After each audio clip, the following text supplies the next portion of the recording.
যান্ত্রিক এই শহরে যখন প্রত্যেকটি মানুষ ছুটে চলছে, ঠিক তখন আমি হয়তো এই শহরেরই কোনো রাস্তায় তোমাকে খুঁজে বেড়াচ্ছি।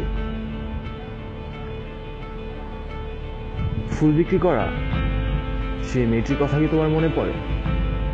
তুমি রোজ ওর কাছ থেকে ফুল কিনতে। আমি এখন রোজ ফুল কিনি, তোমার প্রিয় টকটকে লাল গোলাপ। এলোমেলো পা ফেলে আমি বারবার একটা জায়গাতেই চলে যাই, যেখানে তোমাকে আমি প্রথম দেখেছিলাম। ঘন্টার পর ঘন্টা একই জায়গায় বসে থাকি, নিজেকে অনেক অনেক একা মনে হয়। বুকের ভেতরে জমা কষ্টগুলো চশমার কাজগুলোকেও ঝাপসা করে ফেলে। নিজেকে বারবার প্রশ্ন করি, কেন আমি রোজ এখানে আসি? কেনই বা আমি রোজ ফুল কিনি?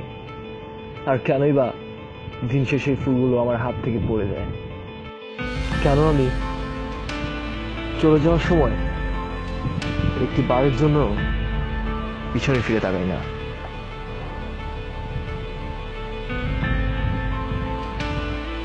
আমি জানি এই প্রশ্নের কোনো উত্তর নেই, কিছু প্রশ্নের কোনো উত্তর হয় না, কিন্তু তুমি জেনে রাখো, আমি রোজ এখানে ফিরে আসবো। রোজ আমার হাতে থাকবে তোমার প্রিয় টকটকে লাল গোলাপ। হয়তোবা একদিন দেখা হলেও হয়ে যেতে পারে।